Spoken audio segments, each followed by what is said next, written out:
Hello दोस्तों, स्वागत है आपका हमारे यूट्यूब चैनल उत्तराखंड ज्ञान जीवन में। उत्तराखंड सामान्य अध्ययन की सीरीज जो कि हम BS नेगी जी की पुस्तक से देख रहे हैं, इनका 3rd एडिशन अभी आया हुआ है। तो इस सीरीज का आज हम देखने वाले हैं 5वां चैप्टर, जिसका दूसरा भाग हम करेंगे टिहरी रियासत। इससे पहले इसका पहला भाग कल हम देख चुके हैं। तो लगातार ये सीरीज आप लोग के लिए चलते रहेगी। PDF के लिए आप हमारे नंबर 7895127508 पर संपर्क कर सकते हैं। ये आप BS नेगी जी की पुस्तक का फ्रंट पेज देख सकते हैं। अब ये आई हमारी विषय सूची, यानी जहाँ पर चैप्टर के नाम इन्होंने दिए हुए हैं। तो पहला चैप्टर उत्तराखंड के प्रतीक चिन्ह, उत्तराखंड का प्राचीन इतिहास, उसके बाद उत्तराखंड का ऐतिहासिक कालखंड, चंदवंश, और 5वें चैप्टर का आज दूसरा भाग चल रहा है। आज 5वां चैप्टर भी हमारा समाप्त हो जाएगा। इस सीरीज में अगर आपको बताएं तो टोटल 47 चैप्टर्स हैं।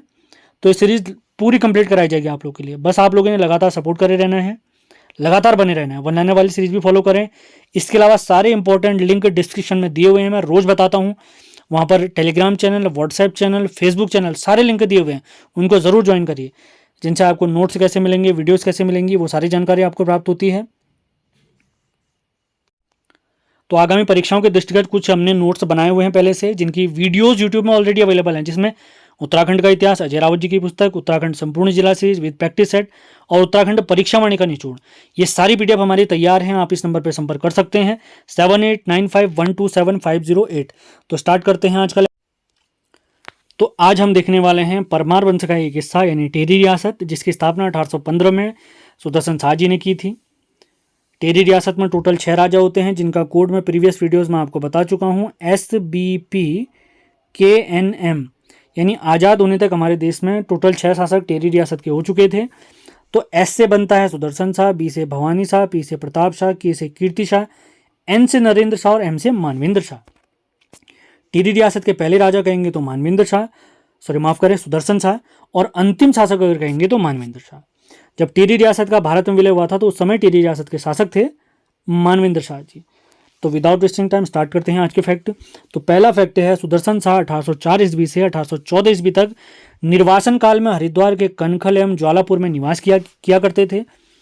सुदर्शन शाह जी ने 28 दिसंबर 1815 को टिहरी में अपनी राजधानी बनाई। इसे रेस्टोरेशन डे भी कहते हैं। अगला पॉइंट वही है, टिहरी स्थापना दिवस को रेस्टोरेशन डे के रूप में मनाया जाता है।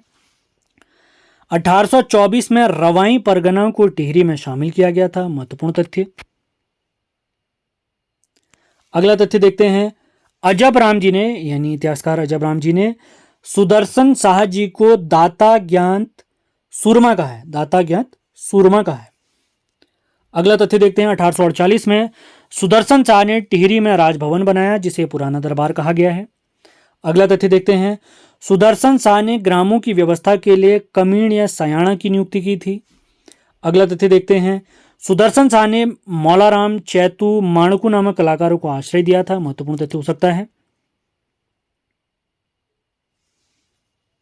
अगला फैक्ट काफी इंपॉर्टेंट है, सुदर्शन शाह जी ने एक ग्रंथ की रचना की है, सभासार काव्य, जो कि ब्रज भाषा में लिखी गई है।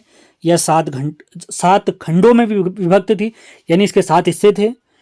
इस काव्य में सुदर्शन शाह ने स्वयं को सूरत कवि से संबोधित किया है। सूरत कवि कहा उन्होंने खुद को। अगला तथ्य देखते हैं, टिहरी की प्यारी जनता सुदर्शन शाह को बोलांदा बद्रीश कहती थी। तथ्य इंपॉर्टेंट हो सकता है, सुदर्शन शाह जी खुद को सूरत कवि कहते थे, जबकि टिहरी की प्यारी जनता उन्हें बोलांदा बद्रीश कहती थी। अगला तथ्य देखते हैं, सकलाना की जनता ने तिहाड़ कर के विरोध में 1851 ईस्वी को बद्री सिंह असवाल के नेतृत्व में अठूर विद्रोह किया था। इस समय पर शासक पूछे जाएंगे तो हमारे सुदर्शन शाह जी थे।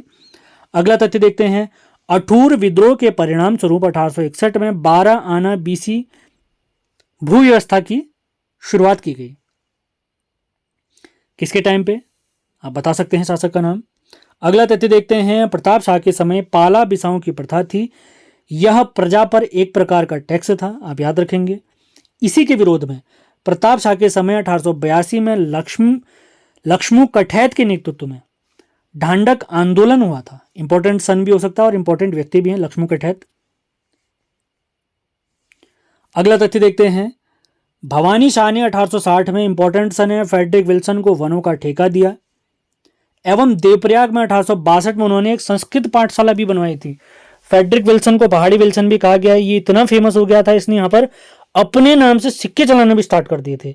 जैसे आप पुष्पा मूवी में देखते हैं, नदी के थ्रू चंदन के पेड़ों का तस्करी की जाती है, लाल चंदन की, तो इसी प्रकार ये जंगल में पेड़ों की तस्करी किया करता था फ्रेडरिक विल्सन नदियों के माध्यम से।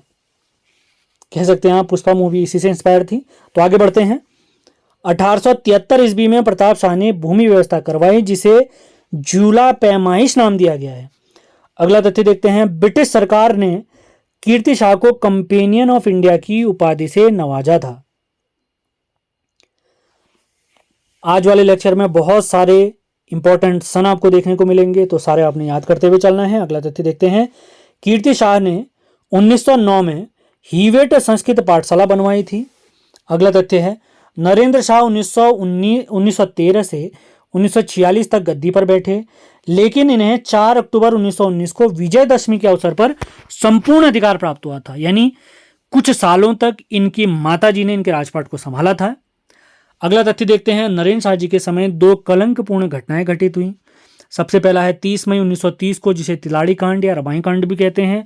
यहाँ पर वन आंदोलनों के विरोध में हमारी भोली जनता सरकार के खिलाफ प्रदर्शन कर रही थी, लेकिन नरेंद्र शाह की अनुपस्थिति में उनके दीवान चक्रधर जुयाल राजपाट संभाल रहे थे। तो चक्रधर जुयाल ने नियति जनता पर, प्यारे टिहरी के निवासियों पर गोलियां चला दी थी। तो इसी कांड को, तिलाड़ी कांड या रवाई कांड को, उत्तराखंड का या गढ़वाल का जलियांवाला बाग हत्याकांड भी कहते हैं, जबकि चक्रधर जुयाल को उत्तराखंड का जनरल डायर या गढ़वाल का जनरल डायर कहते हैं। अगली जो कलंकित घटना हमारे नरेंद्र शाह जी के समय पे हुई थी, 25 जुलाई 1944 को सीधे सुमन जी की भूख हड़ताल से 84 दिन की भूख हड़ताल के बाद इनका निधन हो गया था। सीधे सुमन जी कहते थे, मैं राजा के खिलाफ न होकर सामंतवाद के खिलाफ हूं, यानी जो उनके अधिकारी हैं वे जनता का काफी शोषण करते हैं, मैं उनके खिलाफ हूं कहते। अगला तथ्य है। 23 जनवरी 1939 को देहरादून में टिहरी राज्य प्रजामंडल की स्थापना हुई। कई बार रिपीटेड सवाल है, क्या पता इस बार भी रिपीट हो जाए। अगला तथ्य देखते हैं। महारानी गुलेरिया प्रताप शाह की पत्नी थी, जिनका मूल नाम कुंदन देई था। अगला तथ्य देखते हैं। महारानी गुलेरिया ने काउंसिल ऑफ रीजेंसी की सहायता से राज्य का शासन चलाया था। इंपॉर्टेंट तथ्य हो सकता है। अगला तथ्य देखते हैं।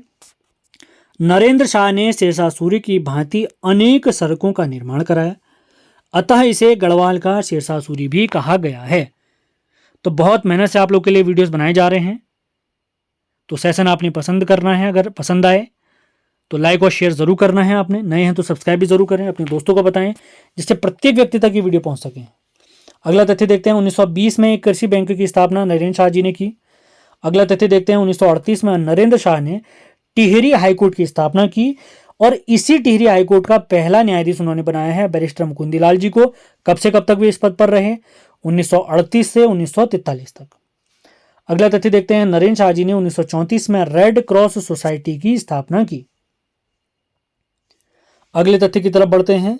अगला तथ्य, अक्टूबर 1946 में मानवेंद्र शाह को राज्य अधिकार प्राप्त हुआ, जो टिहरी रियासत के अंतिम राजा हुए, नरेंद्र शाह के पुत्र।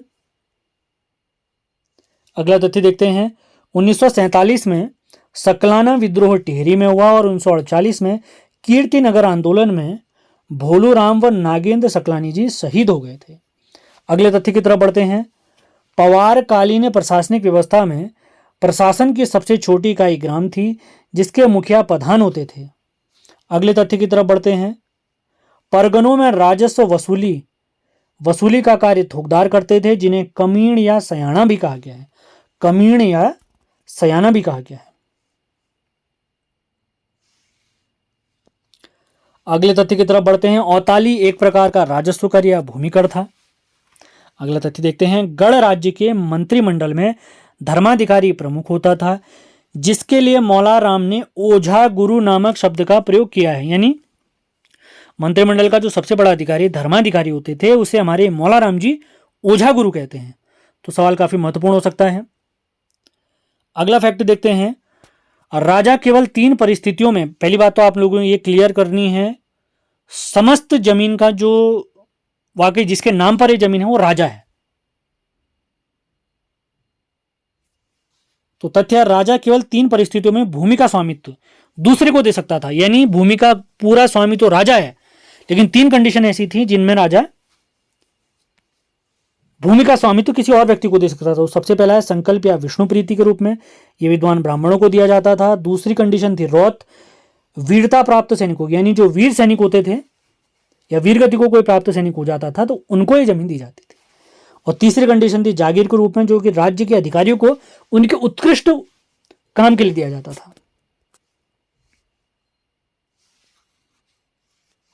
अगला तथ्य देखते हैं, नरेंद्र शाह ने फौजदारी विवादों के लिए सेशन कोर्ट की स्थापना की, जिसका प्रमुख सेशन जज होता था।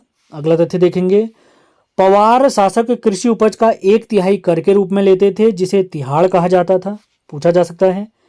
अगला तथ्य है, प्रताप शाह ने 1877 ईस्वी में प्रतापनगर की नींव रखी, जो जलकुर नदी के तट पर बसा हुआ है, महत्वपूर्ण फैक्ट। अगला तथ्य देखते हैं, फतेह शाह ने अष्टकोण रजत मुद्रा जारी की थी। 40% बराबर 1 गढ़वाली रुपया होता था, जबकि 1 तिमासी बराबर 10% के बराबर होता था। यानी यहां पर अगर हम ये कहें 4 तिमासी बराबर 40% बराबर 1 गढ़वाली रुपये के बराबर होता था। तो इसी के साथ आज का लेक्चर हमारा ये समाप्त होता है। उम्मीद है सेशन आपको पसंद आया होगा। तो आज हमने BS नेगी की जो सिंगल लाइनर पुस्तक है उसका 5वां चैप्टर समाप्त कर दिया है। अब हम देखेंगे 6ठा चैप्टर, बहुत जल्द उसकी वीडियो भी आएगी। तो हमारी करंट अफेयर वाली वीडियो, वन लाइनर वाली वीडियो, BS नेगी जी वाली वीडियो, ये वीडियो आपने सारे देखनी है। इसी के साथ अजय राउत जी की वीडियो, हमारे उत्तराखंड जिला सीरीज का लिंक, हमारे फेसबुक, व्हाट्सएप, टेलीग्राम, इसी के साथ परीक्षा वाणी के लिंक, सारे लिंक डिस्क्रिप्शन में दिए हुए हैं। एक बार उसको जरूर चेक करें आप लोग। तो मिलते हैं अगले वीडियो में। धन्यवाद।